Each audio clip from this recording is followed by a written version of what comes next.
Ministerio Palabras de Vida Eterna, ministrando fe y esperanza en el Señor Jesucristo.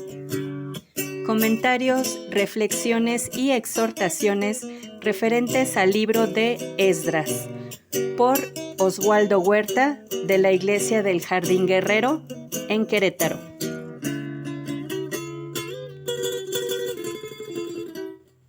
Buenos días, mi nombre es Oswaldo Huerta, yo congrego en el Jardín Guerrero en la ciudad de Querétaro y voy a compartir acerca del libro de Esdras.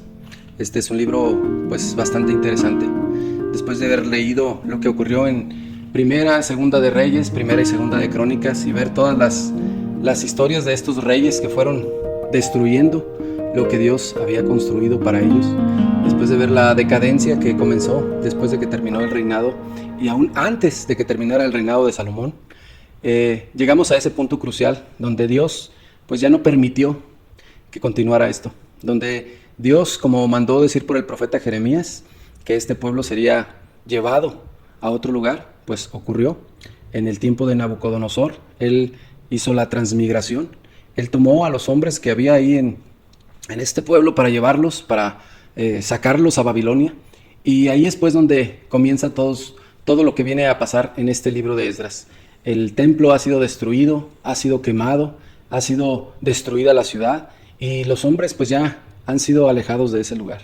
Lo que Dios les había profetizado desde antes, si ellos desechaban a Él, así como Dios les tomó, les escogió, les llamó y les dio un ministerio para servir, también les advirtió, les condicionó que si ellos se alejaban de Él, que si ellos no hacían lo que Él quería, si ellos ponían caso omiso a las cosas que Él había mandado, pues que Él también les desecharía. Y así es pues como llegamos aquí a este lugar, a este punto donde comienza el libro de Esdras, donde todo este pueblo ha sido ya desechado. Pero comienza también de una manera donde, a pesar de haber sido desechado, Dios en su inmensa misericordia quiere restaurarlos. Dice en el primer versículo de este libro: y en el primer año de Ciro, rey de Persia, para que se cumpliese la palabra de Jehová por boca de Jeremías, excitó Jehová el espíritu de Ciro, rey de Persia. Y sabes, esto es algo tan interesante. Es Dios el que pone en Ciro algo que no era de él, algo que muchas veces nosotros llegamos a pensar que Dios solamente puede obrar en la gente que cree en Él, en la gente que Él ha escogido, pero es que Él puede escoger a quien sea. Él puede obrar en cualquiera, aún en los que dicen no creer en Él, Él puede usarlos, pueden ser instrumentos para la obra que Él quiere. Y así es pues como usa a este Ciro, el cual dice en el siguiente versículo, dice: Jehová Dios de los cielos me ha dado todos los reinos de la tierra, y me ha mandado que le edifique casa en Jerusalén, que está en Judá. Esta fue la orden que Dios le dio a Ciro. Y sabes, Ciro podría haberse rebelado, pero la verdad, hermano, hermana, ¿quién puede rebelarse a Dios? ¿Quién puede ir en contra de Él? Cuando Dios decide algo, eso va a ocurrir. Y así como decidió un día que Nabucodonosor destruyera y se llevara a todo su pueblo a Babilonia, pues igualmente ahora dice, va a haber tiempo de restauración. Y Él pide pues que sea edificada nuevamente la casa a Jehová. Esa casa que había edificado hace 400 años atrás Salomón, pide que nuevamente sea edificada, que nuevamente vuelva a ver la gloria que algún día tuvo. Y para esto Ciro hace el llamado a todos los hombres que quieran ir, a todos los que quieran servir, que todas las cabezas de las familias que quieran hacer esta obra, vayan. Y algunos de estos pues toman ese llamado. El principal, el líder de esto es Zorobabel. Zorobabel es el que realmente toma ese liderazgo de ir para reconstruir este templo de Dios. Y podemos leer en el capítulo 2 todos los hombres, todos los varones que se aprestaron y que fueron. Cada uno de ellos ahí están citados en ese capítulo 2 del libro de Esdras. Y al final de este capítulo, pues nos cuenta la cantidad de los hombres que fueron. Dice en el versículo 64, toda la congregación, unida como un solo hombre, era de 42,360. Esos fueron los que decidieron ir a reconstruir el templo de Dios. Pero sabes, no solo fueron a reconstruir el templo de Dios. Dice, y eso es algo tan importante, dice que eran como un solo hombre, unidos como un solo hombre. Un deseo, ¿sí? Una voluntad, unas ganas de hacer algo para Dios que todos tenían en común. Y la verdad es que cuando nosotros consideramos eso es algo difícil. Es muy, muy difícil lograr que las personas estén de acuerdo en hacer algo, incluso cuando son cosas para el Señor. Es muy difícil que la gente se ponga de acuerdo y decida servir a Dios y que todos tengan ese mismo sentir. Pero en ese tiempo y en ese momento, así como Dios puso en Ciro el deseo, también lo puso en estos hombres. No lo dice ahí, pero es Dios el que hace en nosotros el querer como el hacer.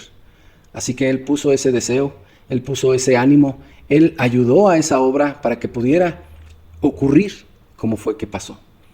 Dice que estos hombres, llegado el mes séptimo, dice en el capítulo 3, dice que juntóse el pueblo como un solo hombre en Jerusalén, ¿sí? Dice que todos pues tenían ese deseo de servir a esta obra y que edificaron un altar y ofrecieron holocaustos, como decía la ley de Moisés, ¿sí? Querían realmente no solo hacer las cosas, pero hacerlas bien, hacerlas agradables a Dios. Y muchas veces a nosotros se nos olvida esa parte de que no es solo el hacer, sino el que sea agradable para el Señor, que sea algo que realmente no sea solo porque nos guste a nosotros, no sea solo porque creemos que es lo correcto, creemos que es lo que se debe de hacer, pero que sea algo agradable para Él. Y ellos comenzaron de esta manera. Comenzaron primero alabando, honrando al Señor, haciendo las solemnidades, los holocaustos y todas las cosas pues que se tenían que ofrecer. De hecho dice que ellos, antes de haber puesto los fundamentos, los cimientos del templo, hicieron esto.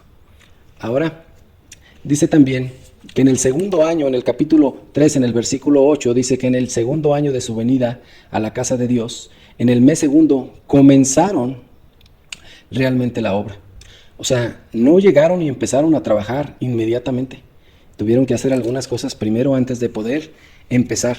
Y sabes, muchas veces pasa que cuando uno quiere hacer algo, solo es una sensación pasajera.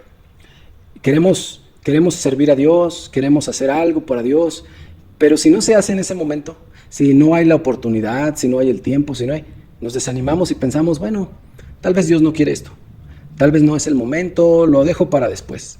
Aquí pasaron algunos meses antes de que ellos pudieran comenzar la obra, pero sigue insistiendo que estaban ahí como un solo hombre que quería hacer de veras esta obra.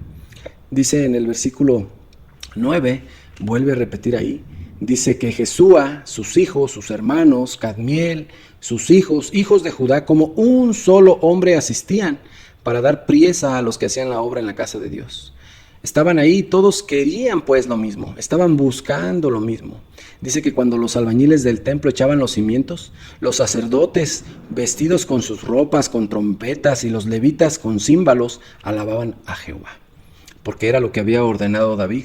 Y sabes, cantaban, alababan, confesaban a Jehová y decían, porque es bueno, porque para siempre es su misericordia sobre Israel.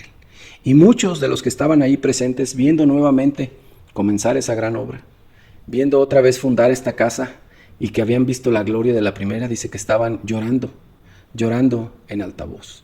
Y otros daban gritos de alegría. Y era tal el clamor de la alegría y del lloro que dice que no se podía discernir, ¿sí?